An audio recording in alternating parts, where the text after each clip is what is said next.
Ce n'est pas l'homme qui va te donner la récompense, c'est le Seigneur. Et j'écoutais, je ne sais quel prédicateur qui parlait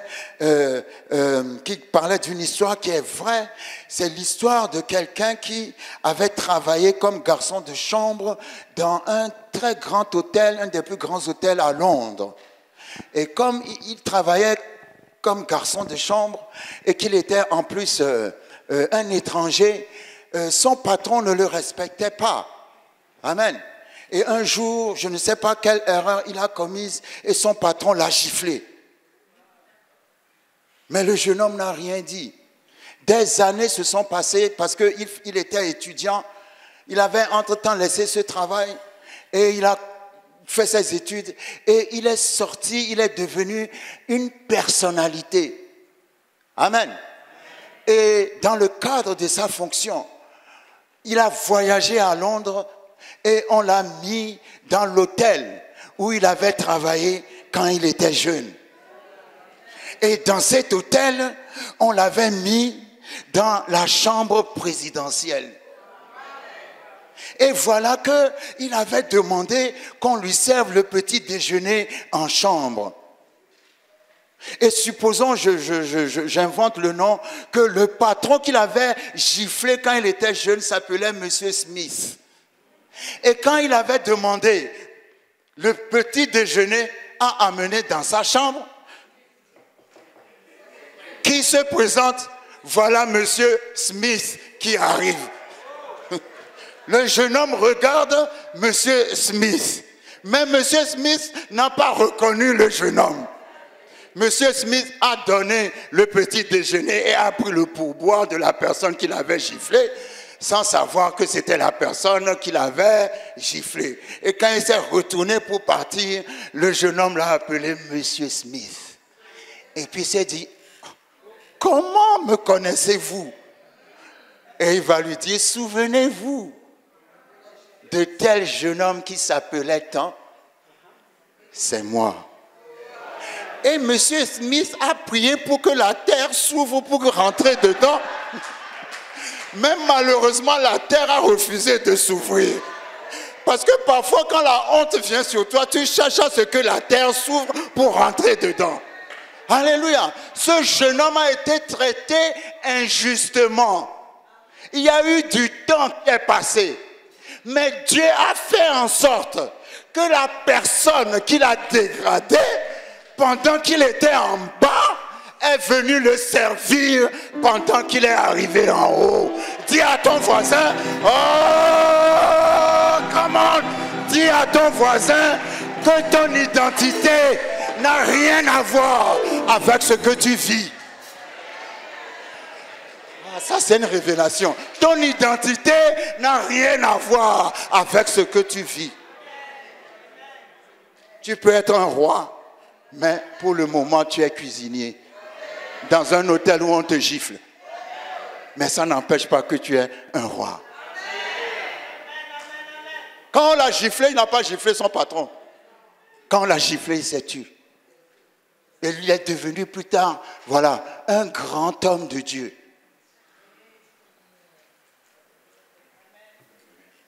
Il a pris une suite présidentielle. Et c'est celui qui l'a giflé qui est venu lui servir. Ah, ça c'est trop fort. Vous voyez comment Dieu imaginez quand on l'avait giflé, qu'il avait rendu la gifle, et puis on l'a chassé. Là, il a rendu justice lui-même. Il n'aura plus jamais l'occasion de voir cet homme dans l'humiliation. Non, il n'a rien dit, mais Dieu a vu. Dis à ton voisin, Dieu a vu. Dans Exode, avant que Dieu envoie Moïse en Égypte, il a dit, j'ai entendu les cris de mes enfants et j'ai vu ce qu'on leur fait. Va leur dire que moi-même, je suis descendu pour les faire monter.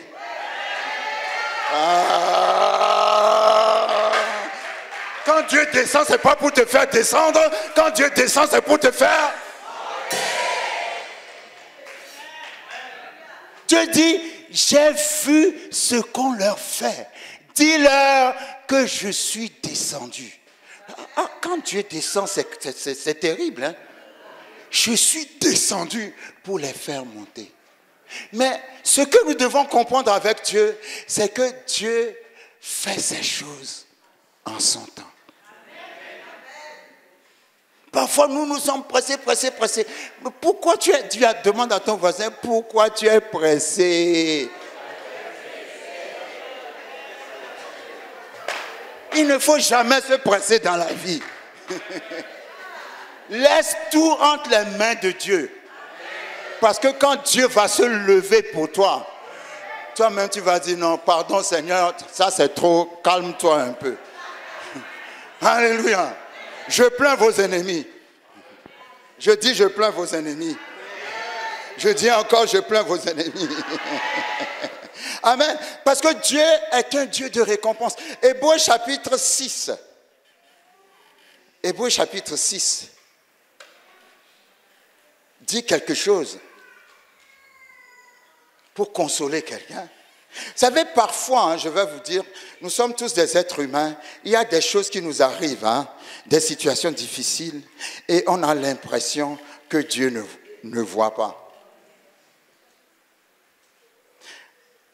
Cela est arrivé à Joseph quand il était en prison. Pour montrer que Joseph est un homme de foi, mais Joseph est un homme. Parce que parfois on peut tous craquer, mais il faut se reprendre. Quand le serviteur du Pharaon, à qui il a discerné le rêve, allait sortir de la prison, Joseph lui a dit, parle de moi au Pharaon. Et le verset qui a suivi dit, et le serviteur l'oublia. Oh, vous ne m'avez pas compris. Parce que Dieu ne veut pas que tu te glorifies à travers d'un homme. Parce que Joseph dira, c'est grâce à ce serviteur que je suis sorti de prison. Et la Bible dit, le serviteur l'oublia. Parfois Dieu te met dans des situations où on t'oublie. Parce qu'il ne veut pas que tu mettes la gloire dans un homme. Mais la Bible dit un jour, le Pharaon eut un songe. Ah! Le Pharaon eut un songe. C'est à ce moment que le serviteur qui était avec Joseph s'est souvenu que Joseph discerne les songes. Et puis il a dit, ah, je me souviens. Il y aura un je me souviens qui va se rappeler de toi. Ah, je le déclare dans le nom puissant de Jésus. On va se rappeler de toi. Tous les discerneurs de songes, les féticheurs, les marabouts étaient incapables de discerner le songe du Pharaon. Alors le serviteur du Pharaon se souvint de Joseph. Joseph était oublié dans la prison. La Bible dit, il ne se rasait plus. Alléluia. Ses habits étaient sales.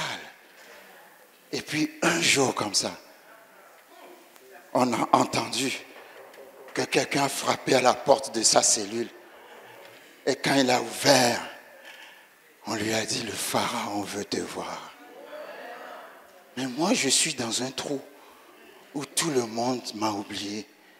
Mais le Pharaon cherche à me voir. La Bible dit, il se leva, il se rasa et il changea de vêtements. Ah, il y a un vêtement nouveau qui va venir dans la vie de quelqu'un. Je dis un vêtement nouveau qui va venir dans la vie de quelqu'un. Je dis encore, il y a un vêtement nouveau qui va arriver dans la vie de quelqu'un. Il y a un vêtement nouveau qui va arriver dans la vie de quelqu'un. C'est pour ça la Bible dit, ne te décourage pas. Ne te lasse pas de faire le bien. Ne te lasse pas de faire le bien. Imaginez que Joseph lui-même a eu un songe quand il avait 17 ans. Genèse 37. Dans lequel Dieu lui a dit, tu seras dans une position tellement élevée que tes parents et tes frères vont se prosterner devant toi. Mais après ce songe-là, il n'y a eu que des malheurs qui lui sont arrivés tellement qu'il s'est retrouvé en prison. Lui-même, il a eu un songe qui ne s'est pas réalisé. Maintenant, il est en prison et 2 autres serviteurs viennent lui demander de discerner le songe. Si vous étiez à la place de Joseph, qu'est-ce que vous allez dire à ces gens? Il dit, mais vous ne me fatiguez pas ici. Quel songe? Moi-même, j'ai eu des songes. Ce songe-là ne s'est jamais réalisé. Et vous venez me parler de songes. Ah! N'est-ce pas, quand on attend quelque chose et que quelqu'un d'autre vient vous parler et vous demander des conseils concernant cette chose, vous découragez la personne. Moi-même, j'attends ça, je n'ai pas vu. Ces songes-là, c'est le songe de la chair, c'est le songe du diable, laisse-moi tranquille. Si Dieu accomplissait les songes, je ne serais pas dans cette prison. Qui montre que Joseph avait gardé la foi et qu'il savait que ce que Dieu a promis, Dieu allait l'accomplir. Il a discerné le songe des autres pendant que son propre songe ne s'était pas encore réalisé. Ah, Dieu veut dire à quelqu'un, c'est pas parce que ton rêve ne s'est pas encore réalisé qu'il faut saccager le rêve des autres. C'est pas parce que ton rêve ne s'est pas encore réalisé qu'il ne faut pas soutenir le rêve des autres. Soutenez le rêve des autres. Je ne sais pas, un événement m'a marqué quand j'étais jeune. J'allais venir en France pour la première fois. J'avais dans les 17 ans et mon papa avait dit à tout le monde, ah, mon fils va partir, mon fils va partir. Et j'avais un cousin. Il était tellement content que je parte qu'il était venu faire ma valise. Je n'ai jamais oublié. Aujourd'hui, lui aussi, il est en Europe, même dans une position meilleure que moi, si on doit juger selon certains critères. Mais son acte n'a jamais quitté ma mémoire. Parce que lui aussi voulait venir en Europe. Mais lui n'avait pas les moyens pour venir en Europe. Mais il est quand même venu faire ma valise. Non, vous ne comprenez pas ce que je suis en train de dire. Parce qu'il aurait pu aller chez tous les marabouts et féticheurs du village pour dire « Il ne faut pas que ce monsieur-là entre dans l'avion pour aller en Europe. » Mais il n'a pas eu cette mentalité. Vous voyez, quand vous faites du bien, vous finissez toujours par le récolter. Parfois, on fait du bien, on l'oublie. Mais j'ai tellement d'exemples. Quand j'étais au collège, non, j'étais pas au collège à cette période, j'étais à l'école primaire. Et à cette époque, quand tu vas à l'école, ta maman te fait un sandwich que tu vas manger pendant la récréation. Et des fois, on te donne de l'argent pour aller manger pendant la récréation. Mais j'avais un ami qui était tout le temps collé avec moi, collé à moi. Mais lui, ses parents ne lui donnaient jamais d'argent pour manger pendant la récréation. Et c'est sur le pauvre argent qu'on me donne que lui aussi vient pour gratter avec moi. Des fois, je me suis dit, mais c'est quoi cette histoire-là? Pendant toute l'année, il a mangé sur le pauvre argent qu'on me donne. Mais quelque part, ça me frustrait. Mais bon, j'avais cette compassion. Alléluia. J'étais venu en Europe, après j'étais retourné en Afrique, mais quand j'étais retourné pour mes premières vacances, je n'avais pas assez les moyens pour assurer mes vacances. Et curieusement, quand j'étais arrivé, qui est-ce que je rencontre à l'aéroport? C'est mon ami qui vivait sur mon argent. Je dis, mais attends, il est devenu prospère, il est rentré de je ne sais quel pays, il est devenu professeur d'université, il avait plein de maisons, il était prospère, il me dit, mais demande-moi tout ce que tu veux. Il dit, ah, c'est celui-là qui mangeait sur mon argent. Ne juge pas les gens comme ils sont aujourd'hui, parce que tu ne sais pas ce qu'ils deviendront demain. Je dis, ne juge pas les gens comme ils sont aujourd'hui, parce que tu ne sais pas ce qu'ils deviendront demain. Parce que s'ils ont le Dieu que j'ai, s'ils connaissent le Dieu que je connais, demain, ils seront plus grands que toi. Dieu a toujours une façon de... Quand moi, je donnais mon argent, on vivait sur le pauvre petit argent, je ne savais pas qu'un jour, j'aurais le retour. Et vous savez ce que j'aime chez Dieu? Il ne vous prévient pas. Il ne vous dit pas quand il va envoyer le retour. Parce que s'il vous disait quand est-ce qu'il va envoyer le retour, tout le monde serait prêt, en train de faire le bien, en train de supporter les gens. Non, non, non, non. Il ne va pas vous dire. Alléluia. Il faut faire le bien dans n'importe quelle situation. Dieu voit. Alléluia. Je dis que Dieu voit. Dans Hébreux chapitre 6, la Bible dit « Dieu n'est pas injuste pour oublier votre travail et l'amour que vous avez montré pour son nom. » Hébreux chapitre 6, verset 10. Car Dieu n'est pas injuste pour oublier votre travail et l'amour que vous avez montré pour son nom. Tout ce que vous faites pour le nom de Dieu, Dieu ne l'oublie pas. Toi, peut-être à un moment donné, tu vas l'oublier. Mais Dieu, lui, il ne l'oublie pas. Quand vous lisez l'histoire d'Esther, dans l'histoire d'Esther, il y avait son oncle Mardoché qui avait délivré le roi Assuérus d'un coup d'État que voulaient lui faire deux de ses serviteurs, deux de ses eunuques. Et Mardoché a fait en sorte que le roi était délivré. Et la Bible dit, on a écrit cela dans les annales, dans le journal du royaume.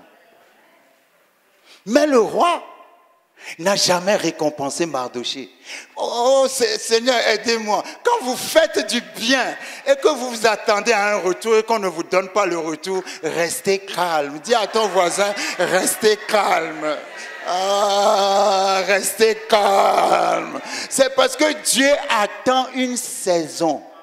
Toi, tu ne connais pas la saison, mais Dieu connaît la saison. Toi, tu te dis, si Dieu me récompense maintenant, c'est la bonne saison. Est-ce que tu connais le lendemain? Dieu connaît la meilleure saison. Le roi n'a jamais récompensé Mardoché. Voilà que la nièce de Mardoché, Esther, est devenue reine. Et dans le royaume du roi, il y avait un homme qu'on appelait Aman, qui n'aimait pas les Juifs. Alléluia. Il n'aimait pas les Juifs. Et il voulait faire en sorte qu'on puisse faire périr tous les Juifs du royaume. Mais il ne savait pas que Esther était juive. Et quand cette histoire est tombée dans les oreilles de Mardoché, l'oncle d'Esther, Mardoché a dit à Esther, parle au roi en notre faveur. Parce que Aman, qui ne nous aime pas, veut nous faire périr. Et la Bible dit, c'est parce que Aman était tellement puissant, c'était le bras droit du roi.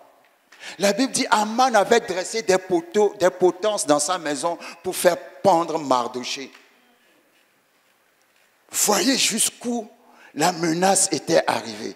Il avait même déjà averti les administrateurs de certaines provinces pour faire périr les Juifs. Il avait même convaincu le roi sur ce projet. Et la Bible dit qu'au moment où Aman était en train de projeter tout ça, le roi n'arrivait pas à dormir une nuit. Et le roi a décidé de lire les journaux du royaume. Et en lisant les journaux du royaume, il a vu qu'il y a un homme qui s'appelle Mardoché qui a sauvé sa vie d'entre les mains de deux eunuques qui voulaient le tuer. Et puis il a dit, ah, comment se fait-il que j'ai oublié de bénir cet homme? Et puis il a dit, bon, appelez-moi Aman, l'ennemi de Mardoché. Et puis le roi dit à Aman, qu'est-ce qu'il faut faire pour récompenser quelqu'un qui a sauvé la vie du roi? Et Aman pensait que c'est de lui que le roi voulait parler. Alors Aman a dit au roi, on doit faire ci, on doit faire ça, on doit faire asseoir cet homme sur un cheval, on doit le promener dans toute la ville en criant de bonnes choses pour honorer cette personne-là. Et puis le roi a dit, ok, ça c'est une bonne idée, va donc chercher Mardoché et tu le fais asseoir sur le... Oh, come on! Et tu le fais asseoir sur le cheval et tu le promènes dans toute la ville pour l'honorer. La Bible dit, quand Aman avait tout comploté, cette nuit-là, le roi ne dormit pas. Ah, je déclare dans cette saison de Pâques que quelqu'un ne dormira pas. Quelqu'un va dire, ah, je connais cette sœur. Ah, je connais ce frère. Ce poste lui va bien. Tu vas être comme Joseph qui est sorti de la prison sans formation à l'école nationale d'administration et qui est parti s'asseoir sur le trône de Premier ministre. Et la Bible dit, la potence que Aman a dressée pour Mardochée, imaginez qui a été pendu à cette potence, c'est celui qui l'a dressé lui-même.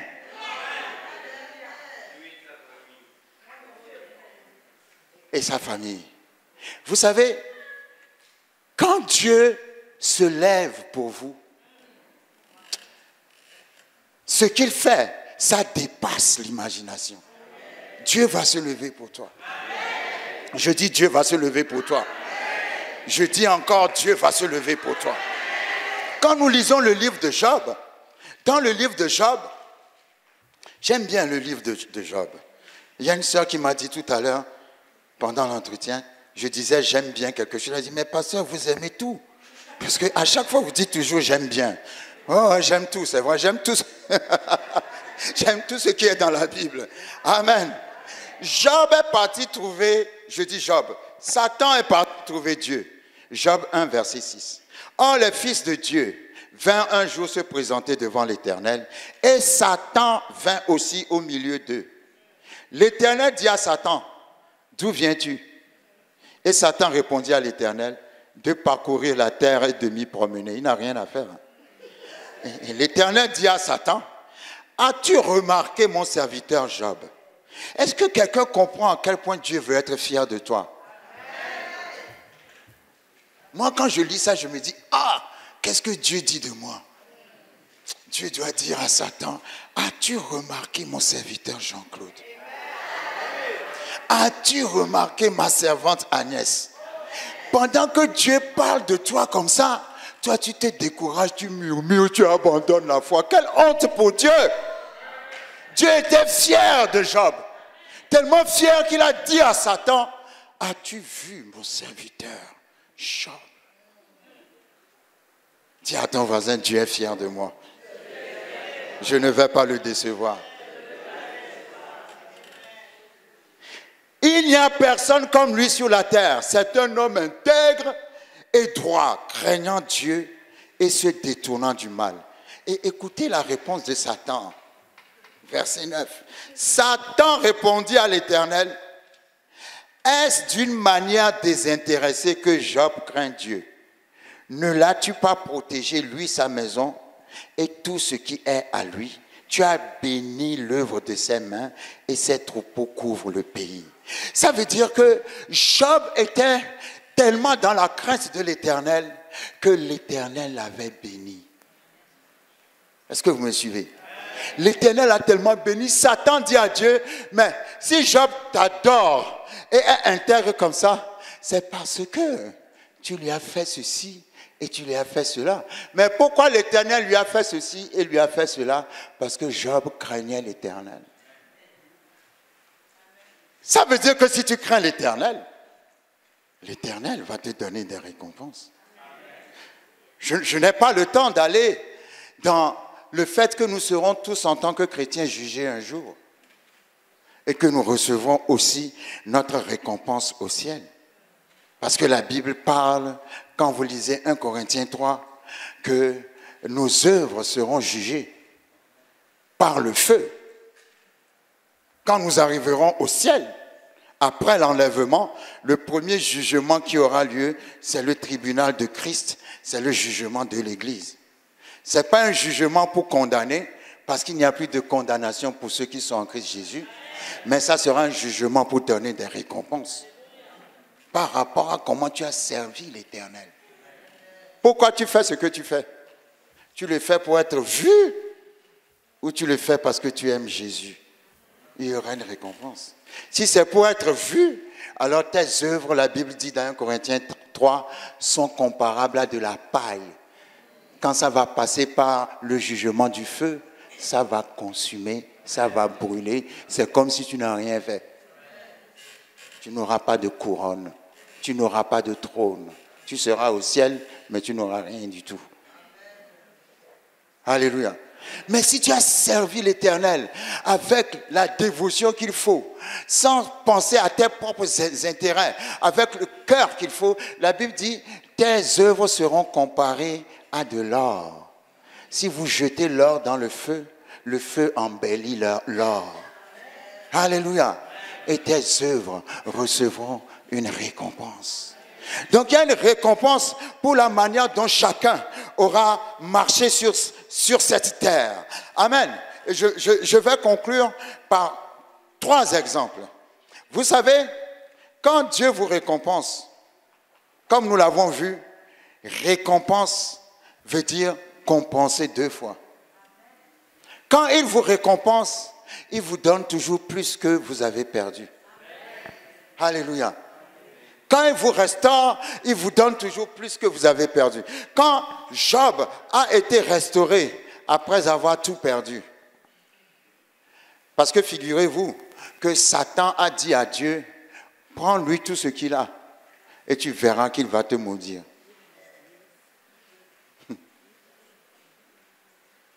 Et quand Job a tout perdu, bizarrement, sa femme a dit de maudire Dieu. J'espère que tu n'es pas une femme comme ça. Et Dieu a dit, come on, Job a dit, l'Éternel est vivant. Même si je meurs, il me rendra justice. Mon Rédempteur est vivant. Et il n'a pas abandonné Dieu. Et la Bible dit, dans Job 42, l'Éternel donna à Job le double de ce qu'il avait perdu. Samson avait perdu sa force. Vous savez, la repentance est très importante parce que la repentance vous amène dans la récompense. Quand il avait perdu sa force, on lui avait creusé les yeux. Il était affaibli, on lui avait rasé la tête. On l'avait enchaîné. Mais quand vous lisez 1 Samuel, chapitre 16, la Bible dit que les cheveux de Samson ont encore repoussé. Et vous savez, Juge 16, les cheveux de Samson ne pouvaient pas repousser si Samson ne s'était pas repenti. Oui. C'est la repentance de Samson qui a amené que ses cheveux ont repoussé parce que sa force dépendait de ses cheveux. Dieu te restaure par la repentance. Et la Bible dit, quand ses cheveux ont repoussé et que ses forces sont revenues, et Samson tua en ce jour plus de Philistins qu'il n'en a tué pendant toute sa vie. Quand l'Éternel te récompense, il te donne toujours le double de ce que tu as perdu. Parce que tu as eu confiance en lui. Parce que tu as eu foi en lui. 1 Samuel 30, des gens sont venus détruire la maison de David et de ses amis à Tsiklag. Ils ont tout volé. Ils ont volé les femmes, ils ont volé les enfants, ils ont volé tout. Et ils sont partis. Quand David est revenu avec ses amis, la Bible dit qu'ils ont pleuré. Jusqu'à ce qu'ils n'avaient plus la force de pleurer. Et David s'est tourné vers le Seigneur. Parfois tu passes ton temps à pleurer au lieu de te tourner vers le Seigneur. La Bible dit, mais David s'appuya sur l'Éternel son Dieu. Vous savez, ça va vous choquer, mais Dieu n'est pas sentimental. Tu ne touches pas Dieu parce que tu pleures. Tu touches Dieu parce que tu déclares sa parole. Tu touches Dieu parce que tu fais des réclamations sur ses promesses. Et David s'appuya sur l'Éternel son Dieu. Et il a demandé à Dieu, dois-je poursuivre ces brigands qui sont venus nous voler? Et l'Éternel a dit, vas-y. Et quand David est parti à leur poursuite, la Bible dit, il a tout récupéré. Il ne manquait même pas le lacet d'une chaussure. Ce qui est surnaturel. Une armée vient voler dans votre maison, vous retrouvez l'armée, vous décimez l'armée et vous retrouvez tout ce que l'armée a volé. Il n'y a rien qui manque. Même pas un cheveu qui manque sur la tête de quelqu'un. Il a tout retrouvé. Non seulement il a tout retrouvé, mais il a encore pris les butins de ses ennemis. Et quand il est rentré en Israël, la Bible dit, il prit le butin.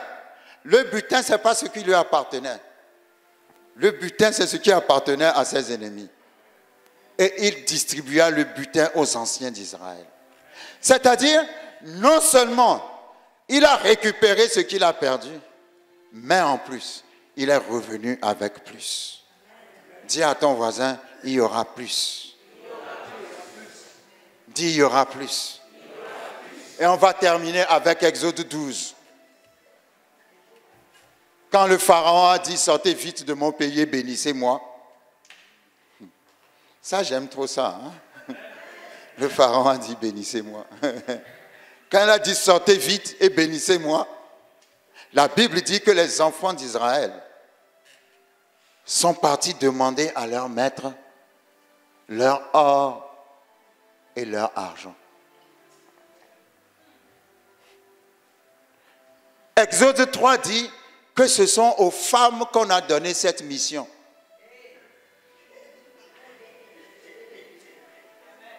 Je crois que Dieu a créé les femmes pour faire des missions impossibles. Non, mais vous savez, parce que parfois les hommes sont parfois respectueux et trop polis. Mais vous avez vu en Afrique, hein, quand une femme est fâchée, et qu'elle se lève et puis elle ceint le pagne autour des reins. Ah, quand c'est comme ça, il faut aller t'asseoir parce que ce qu'elle va faire là. En tout cas, parce que parfois il y a des choses, les hommes sont timides et tout ça. Moïse a dû dire, on va aller chercher l'or et l'argent de nos maîtres. Et puis les hommes ont commencé à réfléchir et les femmes se sont dit en tout cas, si vous voulez pas aller, nous on va aller. Et elles se sont levées, elles ont dit aujourd'hui, c'est aujourd'hui, on est venu pour chercher l'or et l'argent. Les femmes sont culottées, les femmes sont audacieuses. Je le dis toujours. Ce sont les femmes qui soutiennent les églises et qui font grandir les églises. Ce sont les femmes. Et d'ailleurs, il y a toujours plus de femmes que d'hommes dans toutes les églises. Et Dieu a passé plus de temps à créer la femme pendant que l'homme dormait. Donc il y a un secret des choses que Dieu et la femme se sont dites et que l'homme ne sait pas. C'est vrai, hein? Les femmes, j'aime l'audace et le culot des femmes. La femme va toujours plus loin que l'homme quand elle est décidée. Alléluia. Les femmes ont dit à leur maître, nous voulons l'or et nous voulons l'argent. Imaginez la scène. Toi, tu es esclave depuis 4 générations de tes ancêtres jusqu'à toi. L'esclave n'a pas de salaire. Non, je vais trop loin. L'esclave n'a pas de volonté. Parce que salaire même, c'est trop loin. Quand tu es esclave, tu n'as pas de volonté. Tu es là seulement pour faire la volonté de ton maître. Mais ce jour-là, de la Pâque, l'esclave est parti frapper à la porte du maître et a dit, donne-moi ton or, ton argent et tes vêtements. Et le maître a dit, s'il te plaît, attends 2 minutes. Le maître est rentré dans sa chambre. Le maître a pris l'or, l'argent, les vêtements et puis a donné à son esclave.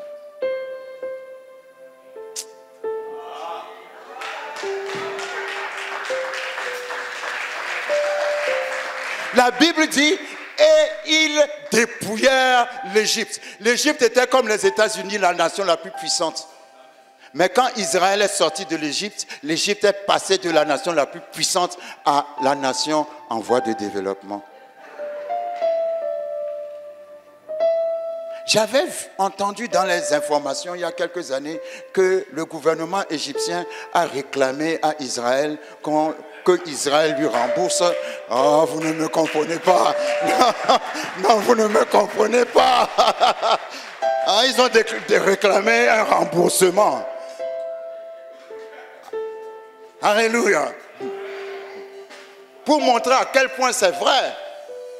Le maître a donné l'argent à l'esclave et l'esclave est parti avec.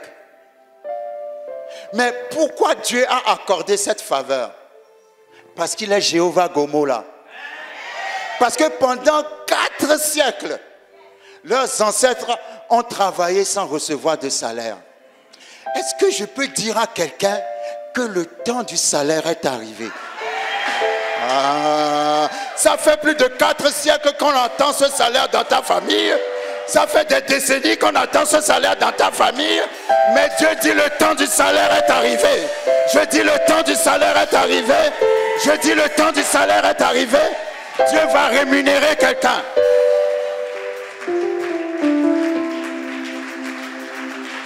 Il y a un de tes ancêtres qui a souffert et qui a été lésé, mais Dieu dit le salaire va venir dans ta main. Répète après moi. Aujourd'hui, au nom de la Pâque, je réclame le salaire qu'on a volé à mes ancêtres. Tout ce que l'ennemi a volé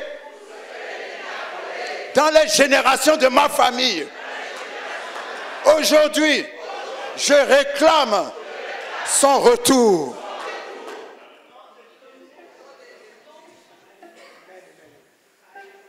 C'était le temps favorable.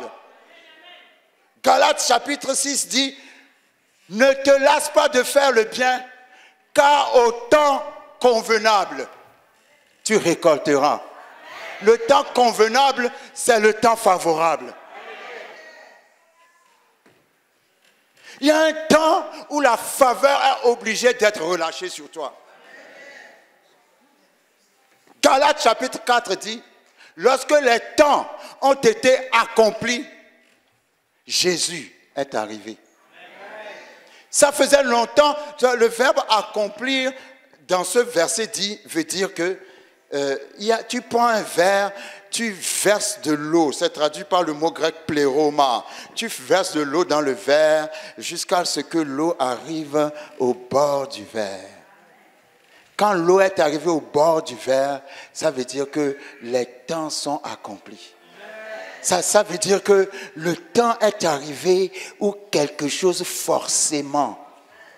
Quand Jésus a dit, amenez-moi à aller remplir les vases d'eau, parce qu'il manquait le vin dans le mariage, il a dit aux gens, mettez de l'eau dans les jarres jusqu'au bord.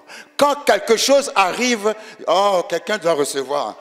Quand quelque chose arrive jusqu'au bord, il y a un miracle qui s'opère. Quand l'eau est arrivée jusqu'au bord, l'eau s'est changée en vin. Il y a un changement qui va s'opposer, un changement qui va s'opérer dans la vie de quelqu'un. Parce que tu es arrivé au bord. Au point où tu en es, tu ne peux plus supporter. L'eau va être changée en vin dans le nom de Jésus. Quand les temps étaient accomplis, Jésus est arrivé. Jésus est arrivé au moment où il y avait des routes qui ont été tracées par les Romains. Parce que Dieu attendait que les routes soient tracées pour que l'évangile aille dans les nations. Vous ne me comprenez pas. Il y a un temps favorable. Je déclare le temps favorable sur ta vie. Je déclare le temps favorable sur ta vie. C'est le temps où la bénédiction est obligée de montrer sa face. Ils ont reçu 430 ans. Écoutez, si on vous fait un rappel Si on vous fait un rappel de 430 années de salaire. Non, vous ne comprenez pas. Vous ne comprenez pas. On vous fait un rappel de 430 années de salaire. Vous imaginez combien ça va donner? Vous savez, la génération qui est sortie de l'Égypte était une génération choisie. Dis à ton voisin, je suis choisi. C'est toi que Dieu a choisi pour récolter le rappel de 430 années de génération dans ta famille. Et cela va s'opérer dans le nom puissant de Jésus. Levons-nous, levons-nous, levons-nous. Ça, c'est la récompense de la Pâque. La récompense de la Pâque, c'est un rappel de 430 années de salaire. 430 années de salaire où les maîtres eux-mêmes sont rentrés dans leur chambre et sont sortis avec de l'or. L'or qui t'appartient doit apparaître dans ta vie. Le diamant qui t'appartient doit venir dans tes mains. La prospérité qui est à toi doit venir te visiter. Seigneur, merci, tu es le Dieu des récompenses. Tu es le Dieu des récompenses. Tu es le Dieu des récompenses. Mais Dieu dit, ne relâche pas. Ne te lasse pas de faire le bien. Car au temps convenable, au temps favorable, au temps propice, au temps accompli, tu vas récolter. Tu vas récolter au-delà de ce que tu as semé. Qu'est-ce que ça m'apprend? Ça m'apprend à supporter la persécution. Ça m'apprend à supporter mes moments difficiles. Ça m'apprend à supporter les injustices. Parce que je sais que Dieu voit. Dis à ton voisin, Dieu voit. Dis encore, Dieu voit. Dis encore, Dieu voit. Merci pour tout ce que tu as fait. Je vois des sourires sur beaucoup de lèvres. Tu es si précieux. Dieu va te visiter. Jésus, mon sauveur. Dieu va te visiter. Comme il a visité les Égyptiens. Quand il a visité les... Vous imaginez, l'esclave, même dans ses rêves les plus perdus, n'a jamais imaginé que Dieu va lui faire un rappel de 430 ans. Merci pour tout ce que tu as fait. Quand ils sont sortis avec l'or et l'argent, Dieu dans le désert va leur réclamer l'or et l'argent pour bâtir le tabernacle. Jésus, mon sauveur. La Bible dit qu'ils ont tellement donné que Moïse a dit arrêtez de donner parce que vous avez trop donné. Je rappelle à quelqu'un que le travail que tu as trouvé ou que tu vas trouver, c'est pour bâtir le tabernacle de l'Éternel. Quand Dieu vient te visiter, c'est à ce moment que d'autres disent oh, on travaille les dimanches donc on ne peut plus venir à l'église. Non, souviens-toi de l'Éternel. Souviens-toi de l'Éternel. Jéhovah Gomola, c'est le Dieu qui se souvient. Pourquoi dis-tu je t'ai abandonné?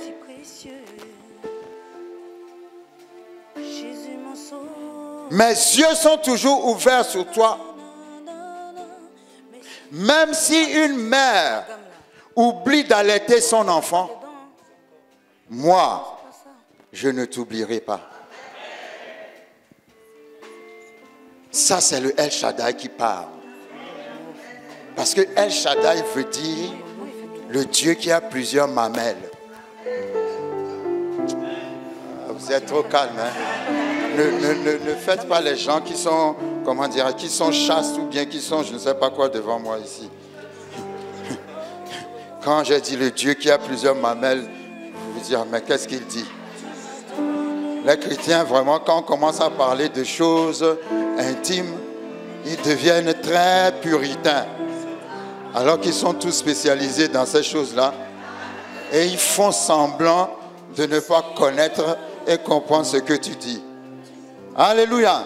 Le El Shaddai veut dire le Dieu qui a plusieurs mamelles. C'est-à-dire le Dieu qui nourrit. On n'a pas vu ce côté quand on a traité le El Shaddai. Alléluia. On n'avait pas vu ce côté-là. Amen. Ésaïe 49, verset 14, et je finis. Sion disait, tu mets ton nom à la place de Sion. Jean-Claude disait, Elisabeth disait, Florence disait, Martin disait, je ne sais pas comment tu t'appelles, mais tu mets ton nom à la place de Sion. Tu disais, l'Éternel m'abandonne, le Seigneur m'oublie.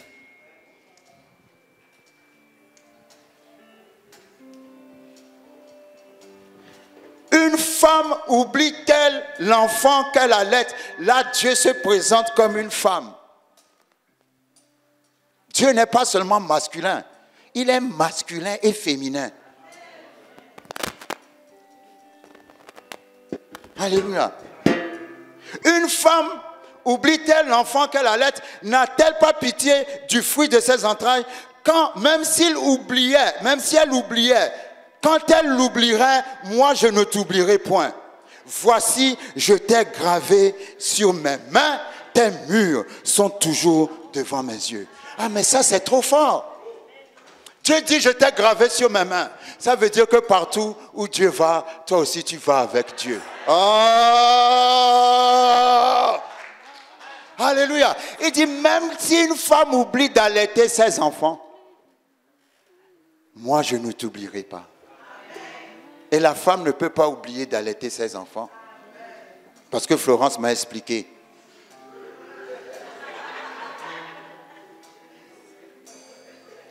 Que parfois, quand la femme accouche, ses seins lui font mal. Alléluia. Ah, vous ne me comprenez pas. Quand ses seins lui font mal, elle comprend qu'elle doit allaiter le bébé. Ah, le pasteur vient juste d'avoir un bébé, donc il agrée ce que je dis. Qui veut dire que Dieu ne peut pas t'oublier? Parce que quel que soit ce qui se passera, quelque chose va lui rappeler que tu existes et que tu attends que son miracle se manifeste. Il est El Shaddai pour te nourrir. Il est Gomola pour se souvenir de toi. Répète après moi. Il est El Shaddai pour me nourrir. Jéhovah Gomola pour se souvenir de moi et me récompenser. Dans le nom de Jésus. Que Dieu vous bénisse.